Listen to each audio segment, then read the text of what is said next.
OBC અનામતને 2 ભાગમાં વહેંચવાની કોંગ્રેસ સાંસદ ગેનીબેને માંગ કરી છે।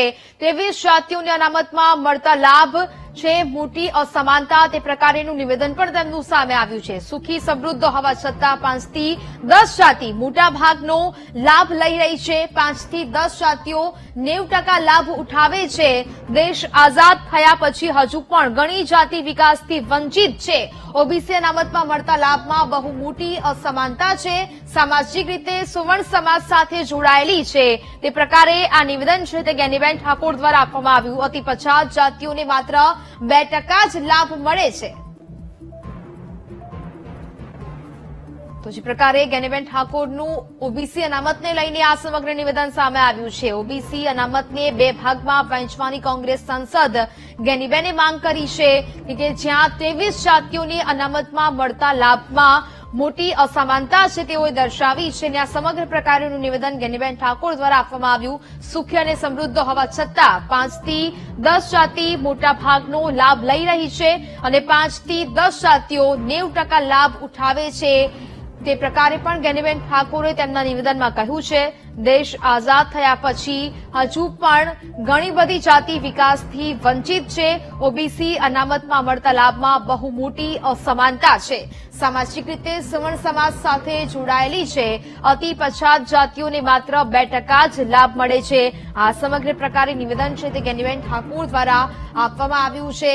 ઓબીસી અનામતને લઈને હવે ફરી એક વખત આ નિવેદનબાજી છે તે ચાલુ થઈ છે અને ફરી એક વખત ગેનીબેન ઠાકોરે પોતાનું નિવેદન છે તે વ્યક્ત કર્યું છે અને આ સમગ્ર પ્રતિક્રિયા કોંગ્રેસ સાંસદ ગેનીબેન ઠાકોરની સામે આવી છે અને તેઓએ આ સમગ્ર માંગ કરી છે જે 23 જાતિઓને અનામતમાં મળતા લાભમાં અસમાનતા તેઓએ દર્શાવી છે અને તેમને કહ્યું છે કે સુખી સમૃદ્ધ હોવા છતાં 5 થી 10 જાતિ એવી છે કે જે મોટા ભાગનો જે લાભ છે તે લઈ રહી છે।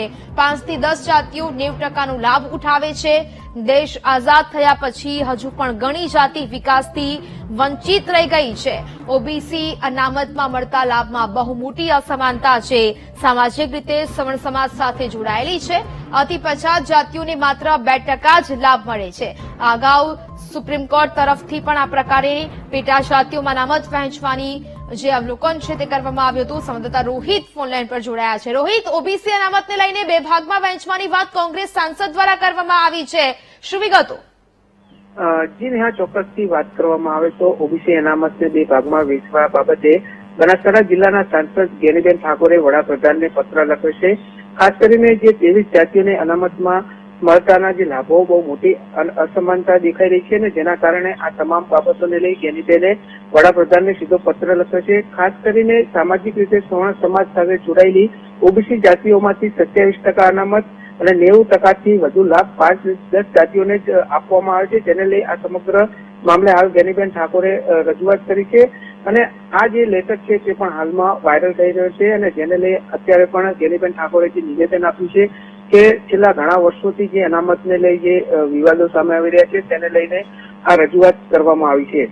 જી નેહા, બિલકુલ તો રોહિત, પરંતુ જે સમગ્ર મામલો છે તે સામે આવ્યો છે। અગાઉ પણ સુપ્રીમ કોર્ટ દ્વારા SC/STની અનામતને લઈને જે પેટા જ્ઞાતિઓમાં જે વિભાગીકરણ કરવામાં આવી તેવી પણ ક્યાંક વાત સામે આવી હતી અને ફરી એક વખત ઓબીસી અનામતને લઈને આ સમગ્ર મામલો છે તે વડાપ્રધાન સુધી પહોંચાડવાની વાત છે તે થઈ રહી છે। રોહિત, જી નેહા, કહી શકાય કે ગેનીબેન ઠાકોરે આજે પણ જણાવ્યું હતું કે જે પ્રમાણે અમુક જે સામાજિક રીતે જે અનામત આપવાની હોય છે તે મળતી નથી અને તેના કારણે અમુક જે જ્ઞાતિના લોકો છે તે લાભોથી વંચિત રહી જાય છે અને જેના કારણે જ આ તમામ રજૂઆતોના પગલે હાલ ગેનીબેન ઠાકોરે વડાપ્રધાનને આ લેટર લખ્યો છે અને સમગ્ર રજૂઆત કરી છે। જી બિલકુલ રોહિત, જાણકારી બદલ આપનો આભાર।